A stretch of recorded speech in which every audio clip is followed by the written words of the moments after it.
നങ്കനെ may തുമറ ക്യാ calm ഹേ മേരെ നങ്കനെ. കമ്മല് നോക്കിയേ കണ്ട സ്വർണ്ണ വേദന മാറിയ നല്ല ജീവൻ പോണ വേദന കേട്ടാ. അമ്മയൊക്കെ ഇടുന്ന് വിറച്ചിട്ട് വേദന. നിങ്ങൾ എന്തിട്ട് എനിക്ക് വളർത്തിയേ? വളർത്തുമ്പോ മതിൽ കെട്ടി വളർത്തണം പറയും. പേടിച്ചിട്ട് അകത്തേക്ക് ഓടി വന്നിട്ട് അനിയേട്ടാ അവിടെ ഒരാളുണ്ട് എന്ന് പറഞ്ഞു. അക്കരെ ഇക്കരെ നിന്നാൽ എങ്ങനെ ആശ തീരും. പേളിക്കുട്ടി അന്തണ് അന്തണ് അന്തണെന്ന് അന്തണെന്ന് എന്തടി ആ പറഞ്ഞോ പറയ്. രണ്ടെണ്ണം നിക്കണോക്ക് ഇവിടെ. രണ്ടെണ്ണം എന്താ പുറത്തേക്ക് നിക്കണോക്ക്. എവിടെയാ ഇമ്രാൻ? പേളി എവിടെ പേളി?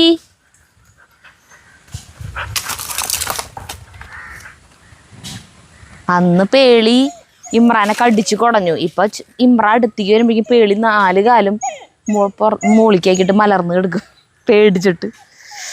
ഡേ സുന്ദരിക്കുട്ടി ചുഞ്ചിരിക്കുട്ടി ഡേ ഡേ എന്താണ് എന്താണ് എന്താണെന്ന് എന്താണെന്ന് അവിടുന്നോ ബാ. ഞാനും ജഗ്ഗും പറമ്പിലേക്ക് പോവാ. ചേട്ടൻ കുറേ സമയമായി പറമ്പിൽ.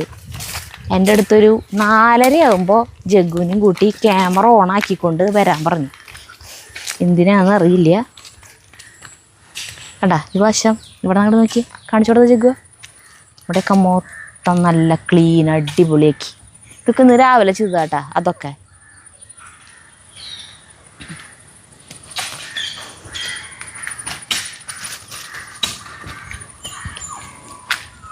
അന്ന് പയറ് കുത്തിയത് ഒക്കെ മുളച്ചു.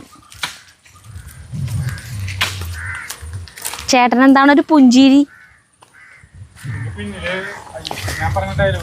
കേക്കില്ല. മൈക്ക് കൊടുത്തോ?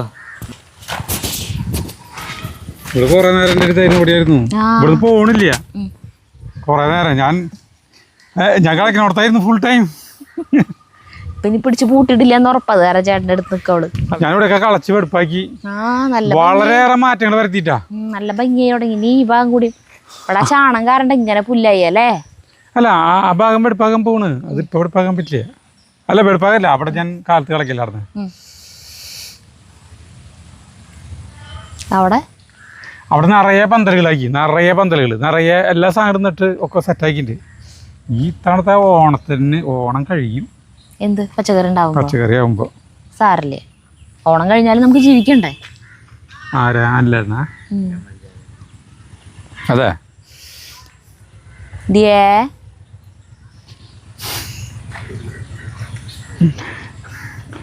അതിന് വേറെ പണിയൊന്നുമില്ല. അതിന് വെറുതെ ഈ താമരശ്ശേരിയിലത്തെ ഈ 2.5 ഏക്കറിൽ ഇങ്ങനെ കിടന്ന് കറങ്ങാ. ഇടയ്ക്ക് പുറത്തേക്കാണ്ട് പോവുക.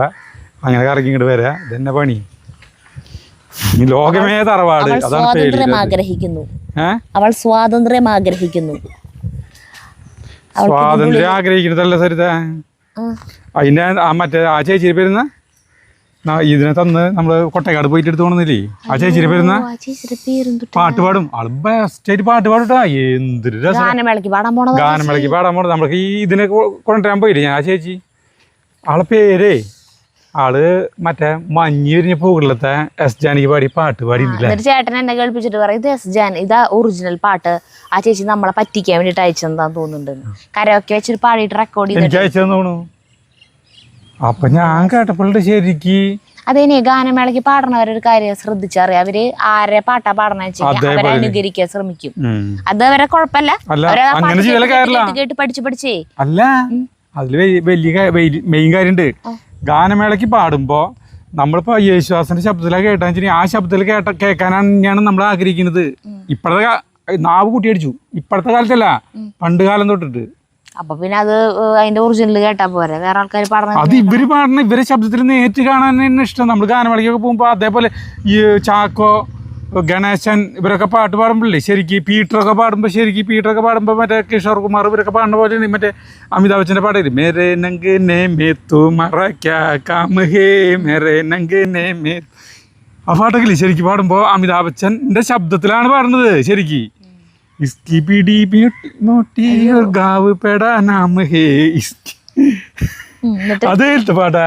ആ പണ്ടത്തെ ഗാനമേള കുറച്ച് കേട്ടാ. ഹിന്ദി പാട്ടുകള് അതേപോലെ ഉമാമഹേശ്വരി പാടുമ്പോ ശരിക്ക് നമ്മുടെ ഈ പണ്ടത്തെ എസ് ജാനകിയും ഇവരൊക്കെ പാടുന്ന നമ്മുടെ ഒരു തൃശ്ശൂർ വേവസിൽ പാടുന്ന ഒരു ഗാനമേള ഇതുണ്ട്, ഉമാമഹേശ്വരി എന്ന് പറഞ്ഞിട്ട്.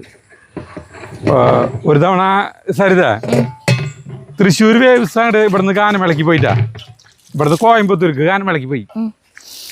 ഗാനമേളയ്ക്ക് പോയപ്പോഴേ ഈ ചാക്കോ എന്ന് പറഞ്ഞിട്ടുള്ള ഒരു ഗായകണ്ട് നമ്മുടെ അവിടെ. ചാക്കോ തമിഴ് പാട്ട് പള്ളിക്കെട്ട് ശബരിമലയ്ക്കും എല്ലാം ഇത്രയും ഗംഭീരമായിട്ട് പാട്ട് പാടുന്ന ഒരാളില്ലെന്ന് പറയുന്നത് ചാക്കോ. ചാക്കോ വന്നു കഴിഞ്ഞിട്ടുണ്ടെങ്കിൽ കാണികളെ സ്റ്റേജിലുണ്ട് ഇറങ്ങി കഴിഞ്ഞിട്ടുണ്ടെങ്കിൽ കാണികളെ കയ്യിലെടുത്തു.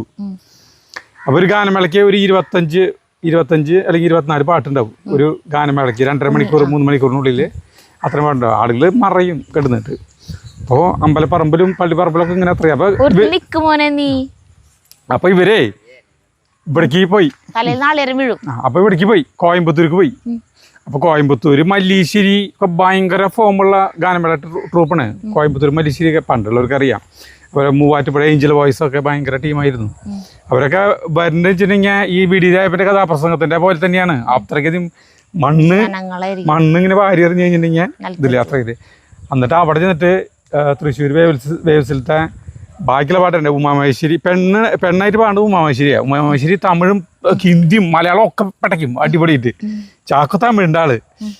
അവിടെ ചെന്നിട്ട് നമ്മുടെ ആളുകള് ബാക്കിയുള്ളവരുണ്ട്, വേറെ 3-4 ഗായികമാരുണ്ടല്ലോ. അവർ പാടിയപ്പോൾ ആ പാട്ട് ഇഷ്ടമായില്ലേ. ചാക്കോ ഒരു പാട്ട് പാടി, ഉമാമഹേശ്വരി ഒരു പാട്ട് പാടി.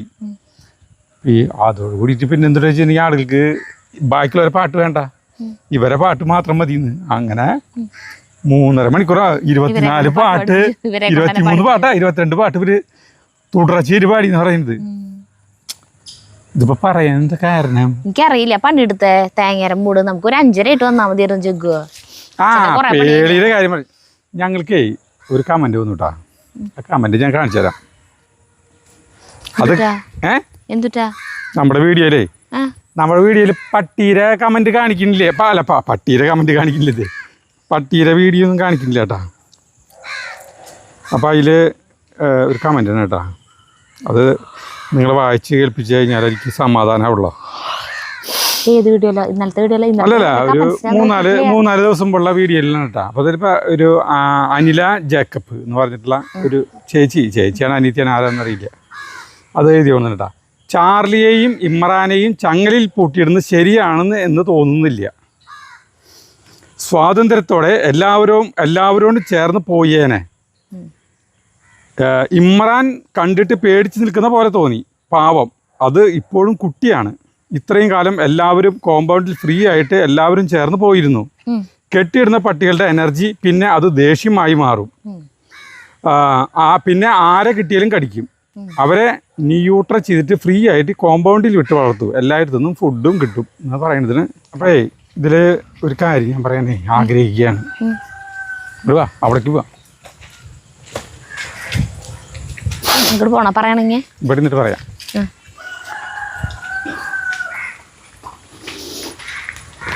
നമ്മുടെ നായ്ക്കളെ അതായത് നായ്ക്കളെ വളർത്തണല്ലേ എനിക്ക് ഒരു 10-45 കൊല്ലത്തിന് മീതെ പരിചയമുണ്ട്. സരിത, നിനക്കറിയാലോ, ഞാൻ പറഞ്ഞിട്ടില്ല. അല്ല, നിനക്കറിയില്ല, ഇവിടെ ഉള്ളവർ പറഞ്ഞു കേട്ടിട്ടില്ല, അറിയുന്നില്ല. പണ്ട് തൊട്ടേ നായ്ക്കളെ എടുത്തുകൊണ്ട്, പുറമെ നിന്നുള്ള നായ്ക്കളെ ഞാൻ എടുത്തുകൊണ്ട് വന്ന് ഇവിടെ നമ്മള് വീട്ടിൽ കോമ്പൗണ്ടിൽ നമുക്കൊരു കാവല് നായ്ക്കളായിട്ട് ഇങ്ങനെയുണ്ട്. വെറുതെ നാടൻ നായ്ക്കളെ വളർത്തുക എന്നുള്ളത് നമ്മുടെ രീതി പണ്ട് കാലം തൊട്ട് തന്നെ. അപ്പൊ നായ്ക്കളെ കുറിച്ച് എനിക്ക് കണ്ടമാനം കാര്യങ്ങൾ അറിയാം. ഞാൻ കല്യാണം കഴിഞ്ഞ് വരുമ്പോൾ ഒരെണ്ണുള്ളൂ, ടോമി. പിന്നെ കുറച്ചാൾ കഴിഞ്ഞപ്പോൾ ഞാൻ എടുത്തുകൊണ്ടെന്ന് ഓരോരുത്തർ. പിന്നെ സ്വർണ്ണപ്പണിയൊക്കെ കൂടി, പിന്നെ ഇവിടെ ഒന്നും മതിലൊന്നും ഉണ്ടായിരുന്നില്ല, ഒക്കെ തുറന്നു കിടക്കായിരുന്നു. അപ്പോൾ 4 എണ്ണത്തിനൊക്കെ എടുത്തോണ്ടെന്നു. 4 എണ്ണം ഒരാള് മാത്രം പോരാ, നമ്മുടെ മൊത്തം ഈ വീടുകളും അന്നൊക്കെ പറയുമ്പോൾ ഒരു വീടുള്ളോ, തറവാട് മാത്രം, അതിനുള്ള എല്ലാവരും താമസം. അപ്പോൾ വലിയ കുഴപ്പമില്ല. പിന്നെ വേറെ വീടുകളായിട്ടൊക്കെ മാറി അപ്പോൾ ഓരോ വീട്ടിലും ഓരോ ഫാമിലി എല്ലാം ഉള്ളോ. അപ്പോൾ പിന്നെ സ്വർണ്ണപ്പണി സ്ഥലം വേറെ ഉണ്ട്. അപ്പോൾ അങ്ങനെയൊക്കെ സേഫ്റ്റി കൂടുതൽ നോക്കാൻ തുടങ്ങിയപ്പോൾ ഈ 4 പേരുണ്ടാകുമ്പോൾ നമുക്കും ഭയങ്കര ധൈര്യം അവിടെ. പിന്നെ ഒരാൾ ഈ ഏരിയയിലേക്ക് കടന്നു. പിന്നെ അത് മാത്രല്ല, രാത്രിയിലേക്ക് ആകുമ്പോ ഈ വീട്ടിലത്തെ പെണ്ണുങ്ങളൊക്കെ പുറത്തേക്ക് ഇറങ്ങില്ല, പേടിയാവല്ലേ എന്നൊക്കെ. ഇങ്ങനെ നമ്മളിവിടെ ആളുകൾ ആരെങ്കിലും വന്നു കഴിഞ്ഞാൽ തന്നെ നമുക്ക് അറിയില്ല, അത്രയ്ക്കും ഒരു പേടിപ്പിക്കുന്ന ഒരു അന്തരീക്ഷമായിരുന്നു ഈ വശം മുഴുവനൊക്കെ ആയിട്ട്. ഞങ്ങൾ കല്യാണം കഴിഞ്ഞിട്ട് ഞാൻ ഇങ്ങോട്ട് കല്യാണം കഴിഞ്ഞ് വന്നിട്ട് കുറച്ച് നാളായി ഉണ്ടാവുള്ളൂ കേട്ടാ. ഒരു 5-6 മാസമൊക്കെ ആയ സമയത്ത് പാത്രങ്ങൾ കഴുകാൻ വേണ്ടിയിട്ടാ, പാത്രങ്ങൾ കഴുകി എടുക്കാൻ വേണ്ടി എന്തുടനോ ചേച്ചി പുറത്തേക്ക് ഇറങ്ങി.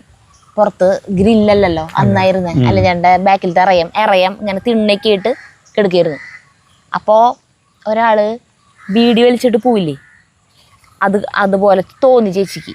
അതായത് ആ ബീഡിയുടെ തുമ്പത്തെ തീ ഉണ്ടല്ലോ, അത് മാത്രം അങ്ങനെ പോണു.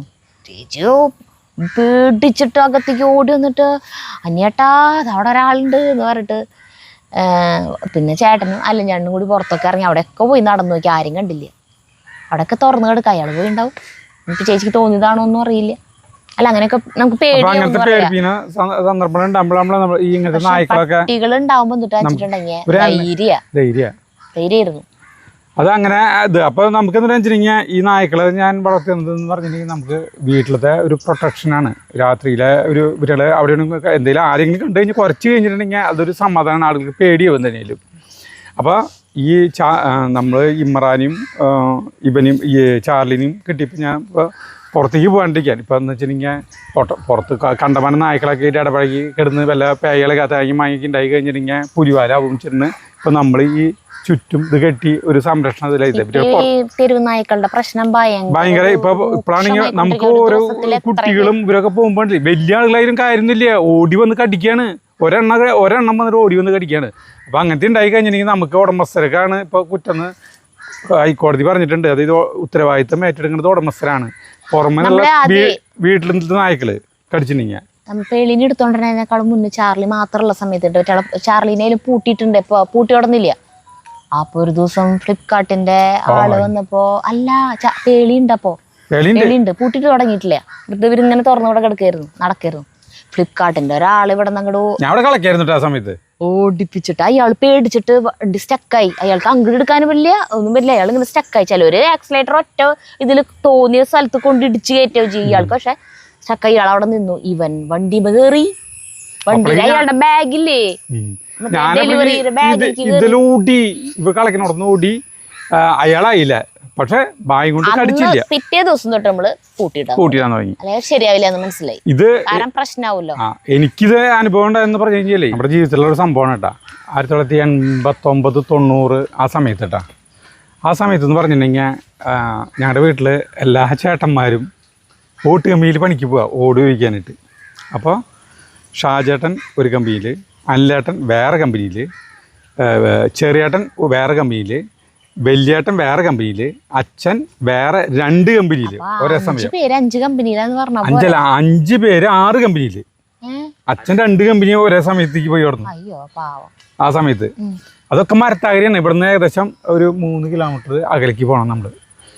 അപ്പോൾ എന്താ വെച്ചിട്ടുണ്ടെങ്കിൽ ഇവർക്ക് കാലത്ത് ചോറ് കൊണ്ടുപോകണം. കാലത്ത് 9:15 9 മണി ആ സമയത്ത് 9 മണി സമയത്ത് ചോറ് കൊണ്ടുപോകണം. ഇവര് കാലത്ത് നേരത്തെ പോകും. 5:30ക്ക് അച്ഛൻ 5 മണിക്ക് കൊണ്ടുവന്നാക്കും. അത് ഞാൻ സൈക്കിളുമേ അച്ഛനെ അവിടെ കൊണ്ടുവന്നാക്കും. എവിടേക്ക്? മരത്താര അച്ഛനെ ബാക്കിൽ ഷട്ടിൽ സർവീസ് ആണ്. അത് നമ്മൾ പഠിക്കുന്നുണ്ട്. നമുക്ക് പഠിക്കല. അന്ന് ഞാൻ പോസ്റ്റ് ഓഫീസിൽ ജോലി ചെയ്യാം. 20 വയസ്സാണ് എനിക്ക് പ്രായം. 9:45 ഒല്ലൂർ പോസ്റ്റ് ഓഫീസിലേക്ക് ആ സമയത്ത് എനിക്ക് എത്തണം. കാലത്ത് 9:45 കേട്ടാ. ആ സമയത്ത് ആലോചിക്കണം, നമ്മുടെ അമ്മ ചെയ്യുന്ന പണികൾ കേട്ടിട്ടുണ്ടെങ്കിൽ ഞെട്ടിപ്പോവും.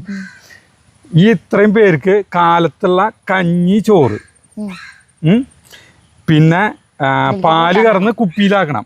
2 കുപ്പി പാല് വലിയേട്ടന് കുടിക്കാൻ വേണം. ഒരു പാല് കുപ്പി ബീറും കുപ്പി പോലത്തെ കുപ്പി. പിന്നെ ഒരു കുപ്പി കഞ്ഞിവെള്ളം കുടിക്കാൻ, ഇടയ്ക്ക് ദാഹത്തിന് കുടിക്കാൻ കഞ്ഞിവെള്ളം. പിന്നെ കാലത്ത് ഉച്ചയ്ക്കുള്ള ചോറ് എല്ലാവർക്കും ഉള്ളത്. ഇതൊക്കെ കൂടിയിട്ട് ഞാൻ സൈക്കിളുമ്മലാണ് പോകേണ്ടത് കാലത്ത്. എന്നിട്ട് ഇത് എല്ലാ കമ്പനിക്കും കയറി ഇറങ്ങിയിട്ട് വേണം എനിക്ക് പോസ്റ്റ് ഓഫീസിൽ, ഒല്ലൂർ പോസ്റ്റ് ഓഫീസിൽ എത്തിയിട്ട് അവിടെ നിന്ന് ഒല്ലൂർ പോസ്റ്റ് ഓഫീസിലെ സബ് ഓഫീസാണ് പെരിഞ്ചേരി പോസ്റ്റ് ഓഫീസ്. അവിടേക്കാണ് ഈ മെയിൽ കൊണ്ടുവരേണ്ടത്. 3 കിലോമീറ്റർ അകലേക്ക്. പിന്നെ അവിടെ നിന്ന് സൈക്കിൾ ചവിട്ടി പോകണം. അപ്പോൾ അവിടെ 10:20 എത്തണം എനിക്ക്. അങ്ങനെ ഓരോന്നിനും സമയക്രമമുണ്ട്. അപ്പോൾ നമ്മുടെ മെയിൽ വന്നിട്ട് വേണം അവിടുത്തെ പോസ്റ്റ് ഓഫീസിലെ ടീച്ചർക്ക് അത് പൊട്ടിച്ചിട്ട് ആളുകൾക്കുള്ള എഴുത്തുകൾ സോർട്ട് ചെയ്യാനും പിന്നെ അതിലത്തെ കണക്കുകളും കാര്യങ്ങളൊക്കെ ചെയ്യണം.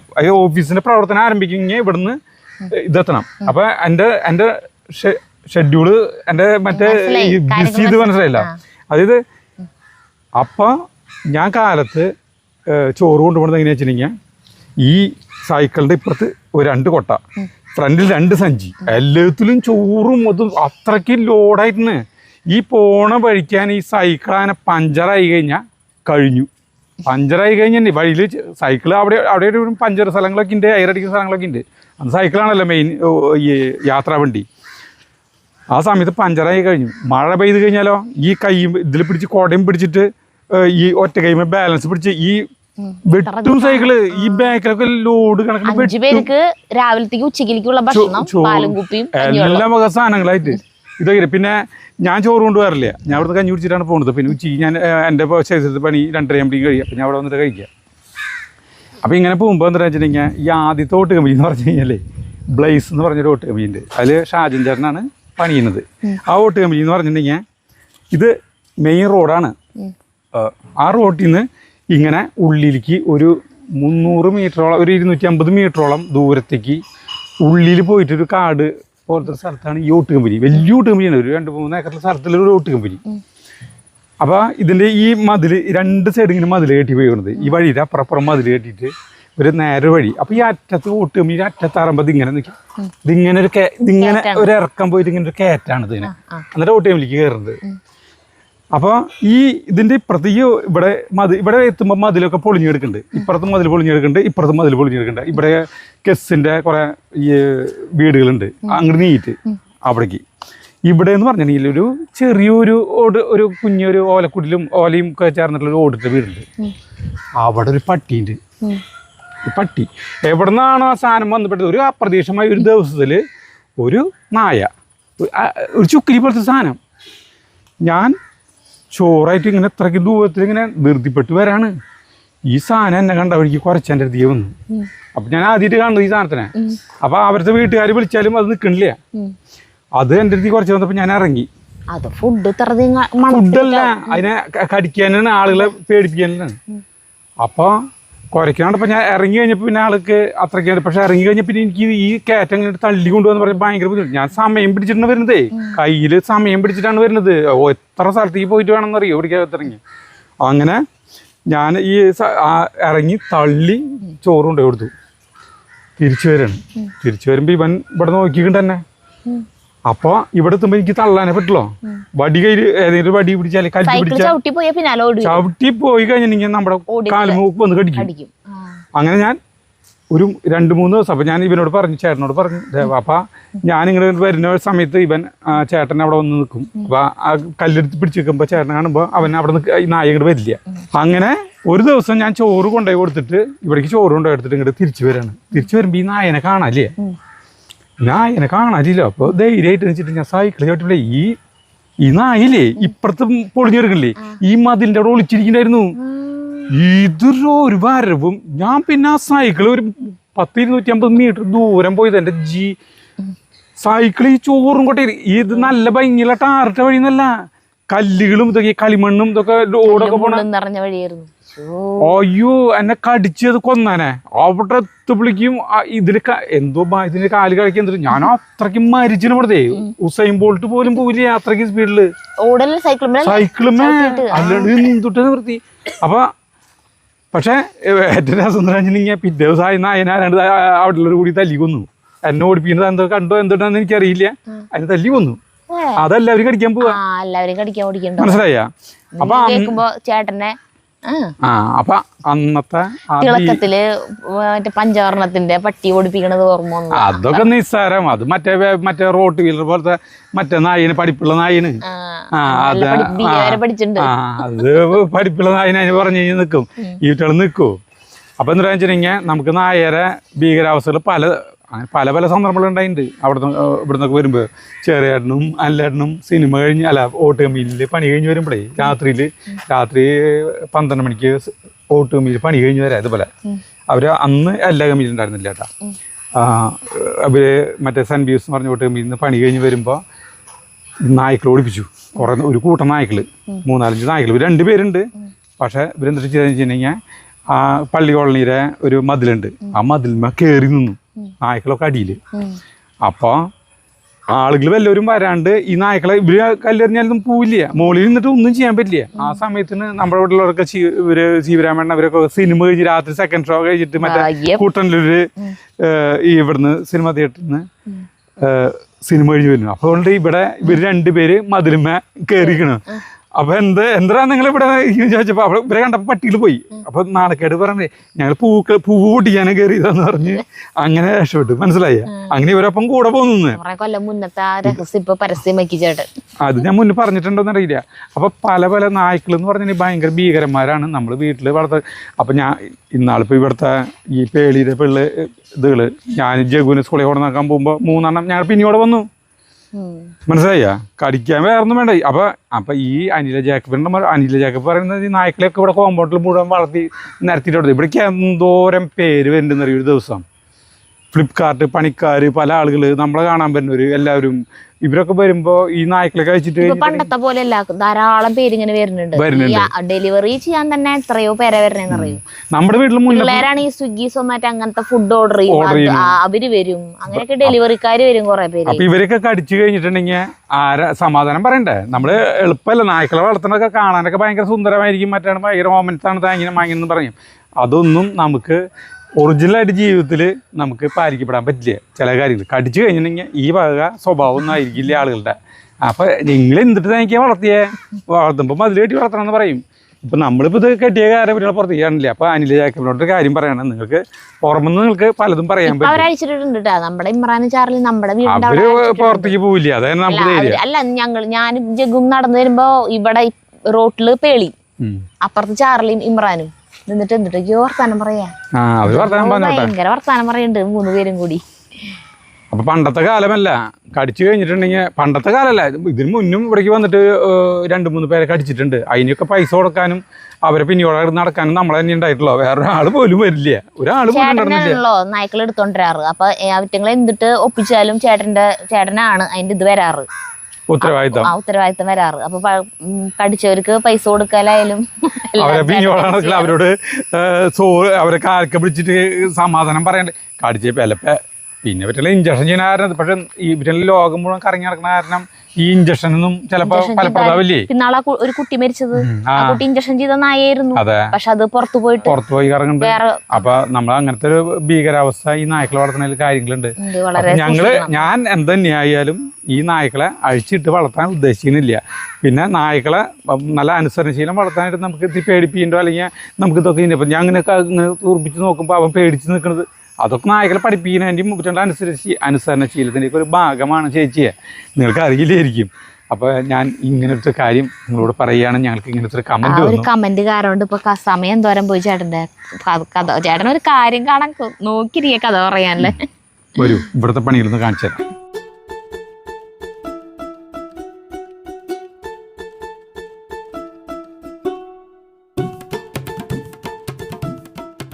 നമ്മളെ ഈ വശം മുഴുവൻ പന്തലുകളാക്കി എല്ലാത്തിൻ്റെ ഇത് ഇവിടെയൊക്കെ പുല്ല് ചെത്തി ഭംഗിയാക്കി. ഇതേ കടാ കയ്പക്കായര ലോഡ് ആട്ടും കാട്ടിട്ട് കൊടുത്തുണ്ടെന്ന് തോന്നുന്നു.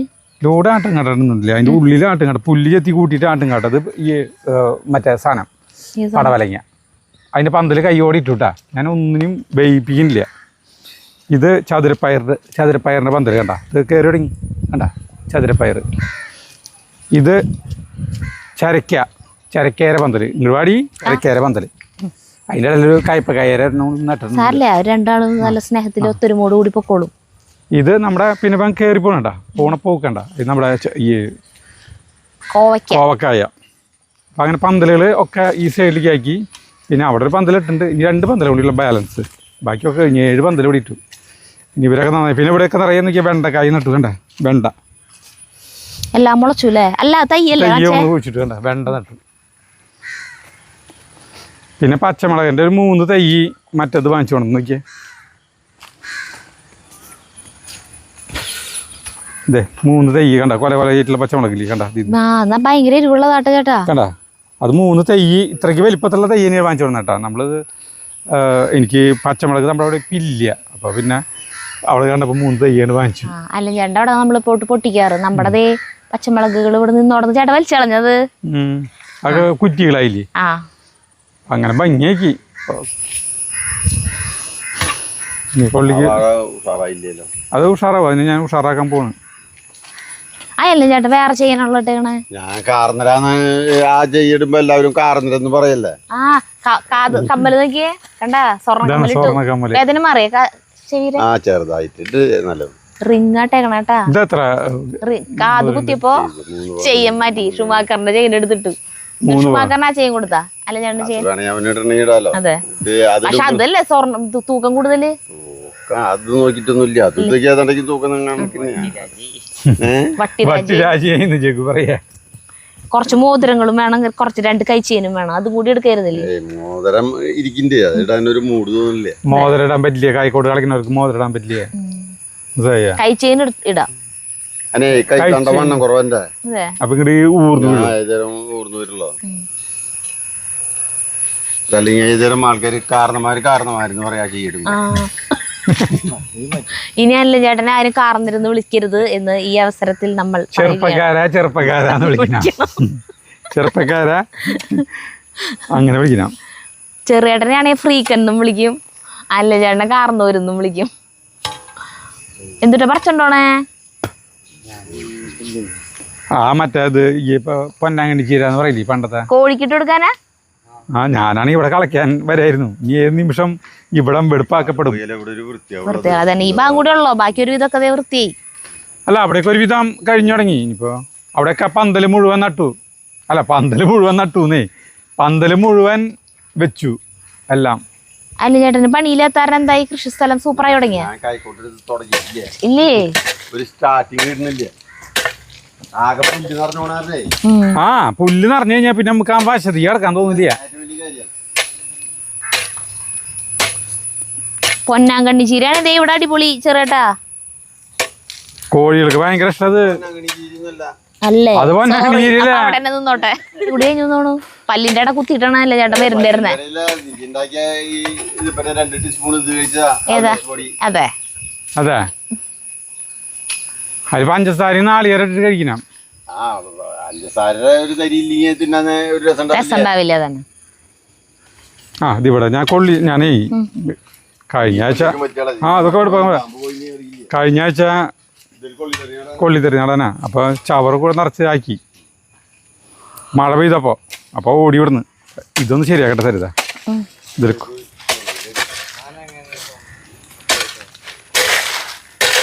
വെണ്ണൂറ് കിടന്നു കിട്ടാ. വെണ്ണൂറ്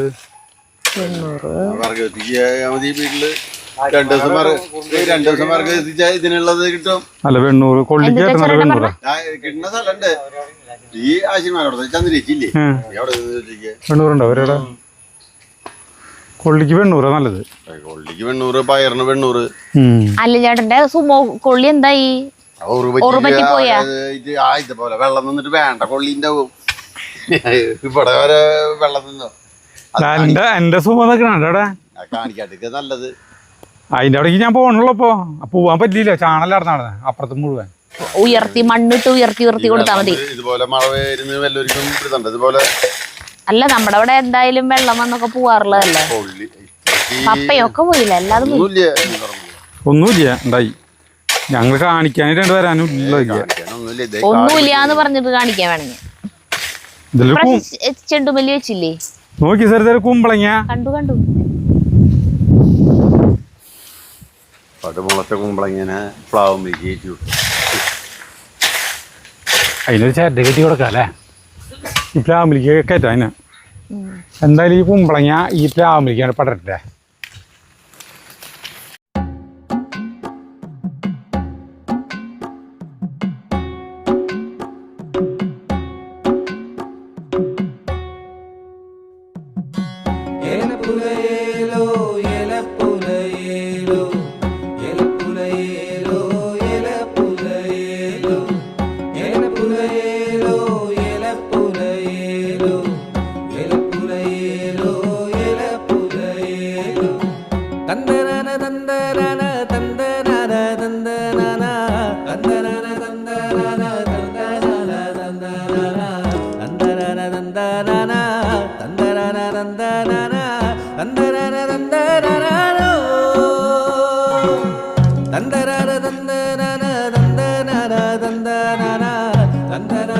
Dun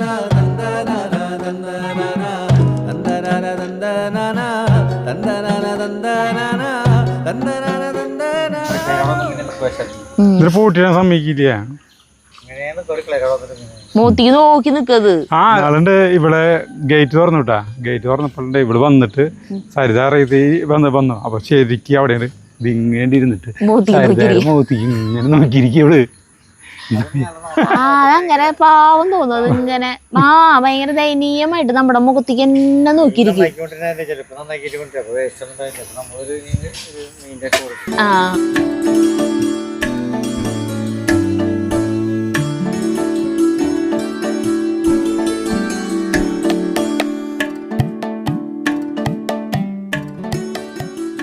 ചെറിയേട്ടനെ വന്നേക്കായിരുന്നു കുറേ സമയമായി. ഞങ്ങൾ ഒരേ തമാശകൾ ഇവിടെ ഓരോ തമാശകളൊക്കെ ഇങ്ങനെ പറഞ്ഞ് അങ്ങനെ സമയം പോയി, കുറേ സമയം പോയി. അതെ 6:30 തോന്നുന്നു. ഇരുട്ടായി അപ്പൊ നമുക്ക് നിർത്താം. ഞാൻ നിർത്തണില്ലേ, കുറച്ചും കൂടി കളിക്കും. അല്ല ഒരു കാര്യം പറയട്ടെ, അമ്മയുടെ വിശേഷങ്ങള് എല്ലാവർക്കും അറിയണമെന്നുണ്ടാവും. അമ്മേനെ ബിനുവിന്റെ അവിടേക്ക് കൊണ്ടുപോകണം ഞാനന്ന് പറഞ്ഞില്ലേ. ബിനുവിന്റെ അവിടേക്ക് ഞങ്ങൾ എങ്ങനെ കൊണ്ടുപോയെന്ന് അറിയാം. അമ്മേനെ കസേരയിൽ ഇരുത്തിയിട്ട് ഞാനും ചേട്ടനും അച്ഛനും കൂടിയിട്ട് സുജിതി ഉണ്ടായിരുന്നു, അവള് കസേര പൊക്കിയിട്ട് അമ്മേനെ കാറ് വരയ്ക്ക് എടുത്ത് കയറ്റി. അത് കഴിഞ്ഞ് കാറിൽ നിന്ന് ബാത്റൂമിലേക്ക് അതിലാളെ എടുക്കണ പോലെയായിട്ടാ കൊണ്ടുപോവാ. അത്രയ്ക്കും കാല് നിലത്ത് കൂത്താൻ പറ്റാത്ത അവസ്ഥയായിരുന്നു. ഈ ഒരു സൈഡിലാണ് വേദന, ഒരു മിന്നൽ പോലത്തെ ഒരു വേദന വന്നതാ. പിന്നെ ഈ കാല് മൊത്തം ഒരു സ്വാധീനമില്ലാത്ത പോലെ ഇങ്ങനെ വെറുതെ ഇപ്പം കെടുക്കാണേ വരെ മലർന്ന് ഇങ്ങനെ തന്നെ കെടുക്കണോടത്ത് ഒന്ന് ചെരിഞ്ഞ് കെടുക്കാൻ പറ്റില്ല. കാലിൻ്റെ പൊസിഷൻ ഒന്ന് നിൽക്കുമ്പോൾ വേദന കൊണ്ട് നിലവിളിക്കുക. അത്രയും വേദനയായിരുന്നു. 2 ദിവസം 3 നേരം വേദനേരെ ഗുളിക ഉണ്ടായിരുന്നു. അന്ന് ഹോസ്പിറ്റലിൽ പോയിട്ട് വേദനേരെ ഇഞ്ചക്ഷൻ എടുത്ത് നിന്നിട്ടും 2 ദിവസത്തേക്ക് ഒരു കുറവുണ്ടായിരുന്നില്ല. എന്നിട്ട് നമ്മൾ ബിനുവിനെ വിളിച്ചു. കാറ് അവൻ്റെ അവിടേക്ക് എത്തില്ല, അവര് കുറച്ച് ദൂരം നടക്കണം, അല്ലാണ്ട് വീടിൻ്റെ അത്രയ്ക്ക് ദൂരം നടക്കണം. അപ്പോൾ ഞങ്ങൾ കസാരയിൽ ഞങ്ങൾ 4 പേരും കൂടി ഇരുത്തിയിട്ട് അവിടെ കൊണ്ടുപോയി. എന്നിട്ട് മരുന്ന് വെച്ച് കെട്ടിയില്ല, അവിടെ വലിച്ചിട്ടു. ആദ്യം എല്ലാ ഞരമ്പുകളും എല്ലായിടത്തും വലിച്ചിട്ട് കഴിഞ്ഞ് നല്ല ജീവൻ പോണ വേദന കേട്ടാ. അമ്മ കിടന്ന് വിറച്ചിട്ട് വേദന കൊണ്ടേ. എന്നിട്ട് അവിടെ നിന്ന് കൊണ്ടുവന്നു മരുന്ന് വെച്ച് കെട്ടിയിട്ട് ഇങ്ങോട്ട് ഒരു 11:30 ഞങ്ങൾ കൊണ്ടുപോയി. അല്ലെ 11 മണി 10:30 ഒക്കെ കൊണ്ടുപോയി കാലത്ത്. വൈകുന്നേരം 4 മണിയായപ്പോഴേക്കും അവിടെ തന്നെ അകത്തേക്ക് വന്ന് നടന്നു. ഹാളിലേക്ക് അത്ഭുതം തോന്നി. അപ്പൊ എനിക്ക് അപ്പൊ മനസ്സിലായി, അന്ന് ഈ ഇവിടുന്ന് വന്നില്ലേ ഒരു ഈ എറണാകുളത്ത് നിന്ന് മറ്റേ പനമ്പള്ളി നഗർ അവിടെ നിന്നത് ചേച്ചി വന്നിട്ടുണ്ടായിരുന്നു. ആൾ പറയാ എനിക്ക് കാറിലല്ലാണ്ട് യാത്ര ചെയ്യാൻ പറ്റില്ല, ആള് നടക്കാൻ പറ്റില്ല. അത്ര പോവാ ഒഴിച്ചുവിടാൻ പറ്റാത്ത സ്ഥലത്തിൽ മാത്രമാണ് ആ ചേച്ചി പോവുള്ളൂ. അത് വീടിന്റെ പടിയിലെ അവിടെ നിന്ന് ചവിട്ടുപടിയിലെ അവിടെ നിന്ന് കാറിൽ അവിടെ ചെന്നിറങ്ങാം. എന്നിട്ട് ഈ ബിനുവിന്റെ അവിടേക്ക് വന്നു, കാറിൽ വന്നു ടാക്സി വിളിച്ചിട്ട് ആള് ഇവിടെ വന്ന് ഫസ്റ്റ് ദിവസം മരുന്ന് വെച്ചിട്ട് പിറ്റേ ദിവസമല്ലേ ആള് വന്നതേ. ട്രാൻസ്പോർട്ട് ബസ്സിൽ ഒല്ലൂര് വന്ന് ഇറങ്ങിയിട്ട് അവിടെ നിന്ന് ഓട്ടോറിക്ഷ വിളിച്ചിട്ട് ബിനുവിന്റെ അവിടേക്ക് പിന്നെ കെട്ടാൻ പോയി. അത്ഭുതം തോന്നി. ആളത് പറഞ്ഞു വിളിച്ച് നമ്മളോട് പറഞ്ഞു, ഭയങ്കര സന്തോഷത്തില്ല. അപ്പൊ അതുപോലെ ഒരു നല്ലൊരു മാറ്റം സരിതയുടെ അമ്മയ്ക്ക് വന്നു. ഇപ്പൊ കൂളായിട്ട് കുറേയൊക്കെ നടക്കുന്നുണ്ട്. ഞാൻ എന്നിട്ട് ബിനുവിന് വിളിച്ച ആള് നടക്കണമെന്നൊക്കെ പറഞ്ഞു. അയ്യോ അങ്ങനെ നടക്കല്ലേട്ടാ, കെടുക്ക തന്നെ ചെയ്തോളോ. അതായത് സംഭവം എന്നിട്ട് വെച്ചിട്ടുണ്ടെങ്കിൽ ഈ ഡിസ്കിന്റെ ഇടയിൽ ഞരമ്പ് കേറിയിട്ടേ, ഞരമ്പ് ഇടയിൽ പെട്ടിട്ട് പ്രസ്സായിട്ട് കാലുമിലേക്കുള്ള രക്തോട്ടം ബ്ലോക്ക് ആവാണ് പ്രശ്നം. അത് തുടർന്നാൽ കാലിന്റെ സ്വാധീനം തന്നെ പോവാം. അപ്പോ ശ്രദ്ധിക്കണത് 2-3 പ്രാവശ്യത്തെ കെട്ടിലും അന്ന് ആ ഫസ്റ്റത്തെ കെട്ട് കഴിഞ്ഞപ്പോൾ തന്നെ പറഞ്ഞു 2-3 പ്രാവശ്യം ഒന്നരാടാണ് നമ്മൾ പോയിട്ട് മരുന്ന് വെച്ച് കെട്ടണേ. അപ്പോൾ ഇന്നിപ്പോൾ 2ാം വട്ടം പോയി കെട്ടി വന്നു കേട്ടാ. അപ്പൊ പറഞ്ഞു അത് ഈ മറ്റേ പട്ടിയല്ലല്ലോ, പശുവല്ലേ, പശുവിന്റെ മേല് കടിക്കുന്ന ഈച്ചല്ലേ അത്. കണ്ട 10 കൊതുക് കടിക്കണ പോലത്തെ വേദന എടുക്കൂല്ലേ. ഒരു ടൺ ചോരവൻ ഊറ്റിയെടുക്കണ്ടേ. അപ്പൊ നമ്മൾ പറഞ്ഞു വന്ന് പിന്നെ ഇതാക്കി കഴിഞ്ഞിട്ടുണ്ടെങ്കിൽ ഏതാക്കിണ്ടെങ്കിൽ അല്ല ഇന്ന് 2ാം വട്ടം കെട്ടി വന്നു. അപ്പോൾ ഫസ്റ്റത്തെ വട്ടം കെട്ടി കഴിഞ്ഞപ്പോൾ ബിനു പറഞ്ഞതാന്ന് വെച്ചിട്ടുണ്ടെങ്കിൽ ഇത് നമുക്ക് 2-3 പ്രാവശ്യം കെട്ടിയിട്ട് നോക്കാം, വേദനയ്ക്ക് ഒരു കുറവില്ല എന്നുണ്ടെങ്കിൽ ഹോസ്പിറ്റലിൽ പോയിട്ട് MRI എടുക്കണം. എന്നിട്ട് സർജറി ചെയ്യേണ്ടി വരും പറഞ്ഞു. ഞരമ്പ് പിണഞ്ഞ് അങ്ങനത്തെ വല്ല പ്രശ്നം. അപ്പം അത് ചെയ്യേണ്ടി വരും എന്ന് പറഞ്ഞു. അപ്പനെ പേടി നമുക്ക് തേങ്ങ ഇനിയിപ്പോൾ സർജറി ഒക്കെ ചെയ്യേണ്ടി വരും വെച്ചിട്ട്. പക്ഷേ അമ്മ കുറേ കുറഞ്ഞു കേട്ടാ. കുറേ കുറഞ്ഞു പറഞ്ഞാൽ നടക്കാൻ പറ്റുന്നുണ്ട്. കാലിന് സ്വാധീനം ഇല്ലാത്ത പോലത്തെ പോയി കാലിന് ബലമായി നടക്കാൻ പറ്റുന്നുണ്ട്. പിന്നെ കെടുക്കുമ്പോഴും കാലം കിടക്കിട്ട് തിരിക്കുമ്പോഴുള്ള വേദനയില്ലേ, ആ വേദന ഇപ്പോഴും ഉണ്ട്. നല്ല മാറണം. ഒരു 6 വട്ടം കെട്ടണം എന്നാ പറഞ്ഞേക്കണം മരുന്ന്. ഇന്നിപ്പോൾ രണ്ടാമത്തെ, ഇനി നാളെയും കഴിഞ്ഞ് മറ്റന്നാ പോകണം. അങ്ങനെ 1.5 ദിവസങ്ങളിൽ പോയിട്ട് മരുന്ന് കെട്ടി പോരണം. അങ്ങനെയൊക്കെയാണ് ഇവിടുത്തെ വിശേഷങ്ങളും കാര്യങ്ങളൊക്കെ. പിന്നെ കാണിക്കാട്ടെ അമ്മേനെ. നമ്മളിപ്പോൾ ഇവിടെ അല്ലെങ്കിൽ കുടിലൊക്കെ ആവുമല്ലോ, അമ്മ കെടുക്ക തന്നെയാണ്. അമ്മേൻ്റെ അടുത്ത് എണീക്കണ്ടെന്ന് പറഞ്ഞിട്ടേ കെടുത്തിയൊക്കെ അവിടെ പിടിച്ച്. ഇപ്പം ആരോഗ്യമായി തുടങ്ങിയപ്പോൾ ആൾക്കൊന്ന് നടക്കണം എന്നുണ്ട്. പക്ഷെ അവിടെ കെടുക്കാൻ പറഞ്ഞിട്ട് അങ്ങനെ കെടുത്തിയേക്കാം. അപ്പോൾ നമുക്ക് നിർത്താം. വൈകുന്നേരമായി. അപ്പോൾ അടുത്ത വീഡിയോ ആയിട്ട് കാണാൻ. നന്ദി, നമസ്കാരം.